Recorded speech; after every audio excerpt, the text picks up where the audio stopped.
So I'm here at Sunwhoopta Falls, and there is some water running, but the actual falls themselves have frozen over quite a bit more than I sort of thought they would. They're sort of right below me, but there's not really much to see.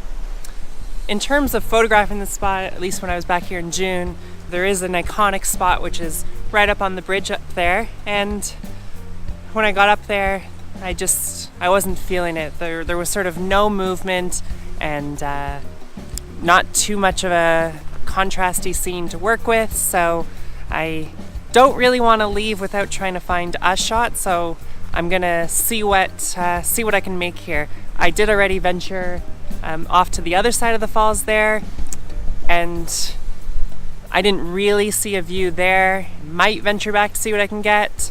There is sort of this upstream which looks pretty interesting as it's sort of cutting through the snow and the tree lines, but I don't know. I'm not feeling that either, but I'll walk around a little bit and see what I can get. The other thing that caught my eye first is all around here, there's sort of, it's like these ripples of pillows or big marshmallows and all these sort of different mounds.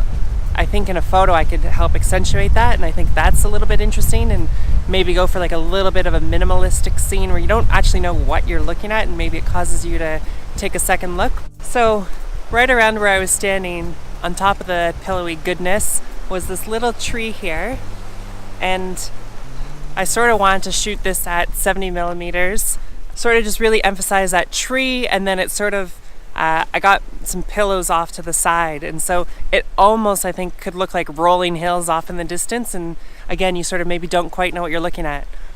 I am having a little bit of trouble composing the shot the way I kind of want to, because I do want to be looking a little bit more across, because that's just where I see the ripples in the snow, but this fence is making it a little bit difficult for me just to get the angle right. So I've tried to get it exactly where I can. I either can't back up quite enough or I shoot over the railing, but I don't want to go on the other side because I still want to be able to shoot out.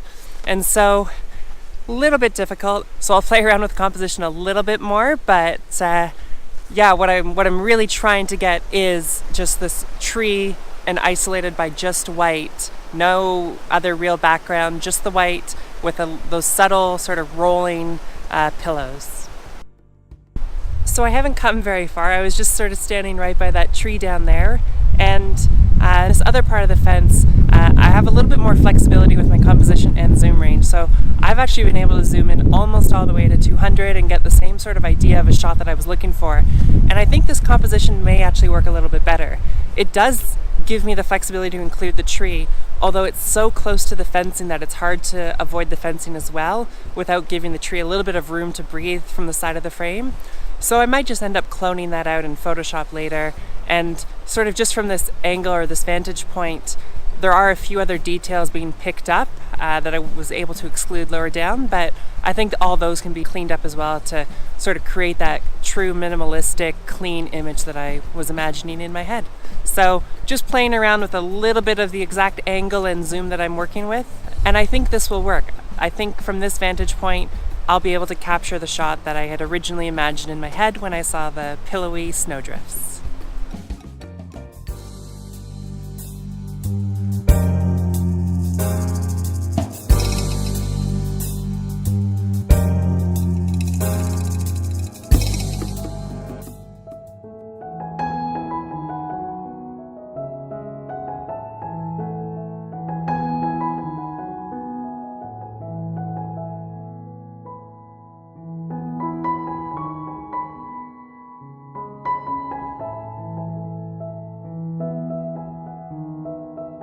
Giant softbox with the clouds.